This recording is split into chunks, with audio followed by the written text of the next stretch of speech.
मोहम्मद अमजदुल्ला खान खालिद तर्जुमान मजलिस बचाओ तहरीक व साबिक कारपोरेटर ने महेश्वरम हल्का असम्बली के जलपल्ली म्यूनसिपलिटी में वाक़ उस्मान नगर, अहमद नगर व दीगर बारिश और सैलाब के मुतासरीन के वफद के हमरा इंसानी हुकूक कमीशन नामपल्ली पहुँचकर जो है अहदेदारों पर नाइंसाफी का चेयरपर्सन इल्जाम आयद करते तेलंगाना हुए चेयरमैन स्टेट इंसानी ह्यूमन हुकूक rights commission commission justice Shri ji justice Chandraiah Gundarao Chandraiah के हम आके चेयरमैन पर्सनली इंसानी इन हुकूक पिटीशन कमीशन जस्टिस पूरे जी तकरीबन चंद्रिया से 100-150 मुलाकात औरतें की आके और इस आदमी आके सिलसिले में घर एक के हर शिकायत दर्ज करवाई। फैमिली से करे बाजुदा बहुत देर सुने उन्होंने मीडिया से बात करते पहले हुए ये तफसीलात पूछे से कि भाई वाकिफ ये करवाया। पानी निकाले तो उन्होंने किसी कहा को कि नुकसान हो रहा है क्या, इंतखाब इसलिए इंसानी नहीं हुकूक निकाल रही। कमीशन चेयरमैन हम जी बोले चंद्रिया साहब ने वहां पर तुम पे मुतल्लिका पूरा जिला रंगारेड्डी कलेक्टर को लैंड हिदायत दी कि ग्रैबिंग हो वो गया वहां 2 पर, दिनों के अंदर लैंड ग्रैबिंग ऑफ द मुतासरा वाटर इलाकों बॉडीज का होने की दौरा उन्होंने करते खुद हुए बोले फौरी कि भाई मसले से मुताल्लिक कोई भी रिपोर्ट दाखिल गवर्नमेंट करें। रहने दो, इसके अलावा वाटर बॉडीज इलाके को के बचाने का मुतासरीन काम के नहीं लिए करिए। क़यामत हकीकत है बंदोबस्त चाहे तेलुगु देशम और रहो, मेडिकल कांग्रेस रहो, कैंप्स और का यू ब्लेम इनेकाद दिस अमल में गवर्नमेंट। लाएं ताकि फिर मौजूदा दूसरी मुल्की चीज हम कोरोना बोले वायरस साहब की कम वबा से कम इनको व शेल्टर दीगर प्रोवाइड वबाई करो, अमराज से आप मुतासरीन को डायरेक्शन महफूज दो रखा जा तो सके। उन्होंने शेल्टर इस ज़िम्मन प्रोवाइड में करता हूँ मज़ीद भी बोल के तफसीलात माने। बताईं। और इस मेडिकल मौके कैंप पर मुतासरीन की आज कसीर पूरा तादाद मौजूद पेंडेमिक थी। चल रहा पूरा मुतासरीन ने भी तेलंगाना अपनी स्टेट में, सेकंड वेव आप ऑफ बीत रहे हालात से कोविड-19 वाकिफ इज गोइंग करवाया। To start now.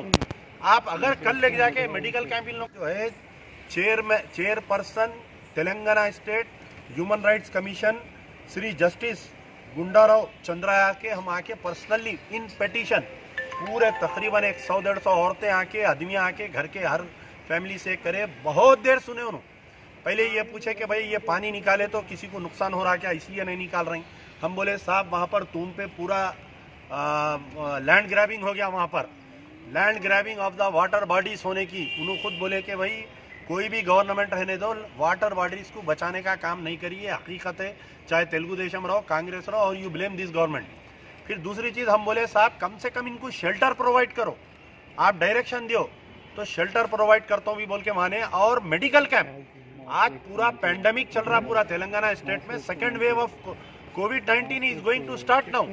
आप अगर कल लेके जाके मेडिकल कैंप इन लोगों का टेस्ट कराए, ये 1000 फैमिलीज में से कम एक 200 आदमी को कोविड पॉजिटिव निकलते हैं। लोग मासूम बच्चे हैं। ये उस्मान नगर जो है एक बम शेल हो गया, अपन एक बम शेल पे बैठे हुए हैं अपन। लेकिन गवर्नमेंट का इतना अपैथी है। चेयरमैन को हम रिक्वेस्ट करें कि आप पर्सनली आके विजिट करो साहब पूरे कमीशन से। तो चेयरमैन साहब जो है डायरेक्शन दिए कलेक्टर रंगारेड्डी को 2 दिन के अंदर पर्सनली विजिट होना, वहां का पानी कैसा निकाला जाए, चाहे वो तूम खोलना या इलीगल कंस्ट्रक्शन को निकालना या एक नई ड्रेन डाल के निकालना, 10 दिन के अंदर पानी निकाल के रिपोर्ट पेश करना कमीशन को।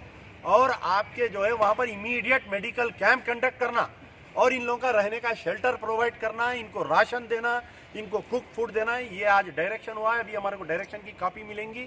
And I thank all the media for waiting so long. एक ह्यूमैनिटेरियन ग्राउंड पे आप लोग आए। आप लोगों से भी हमारी गुजारिश है कि हमारी बात हुकूमत तक पहुंचाए।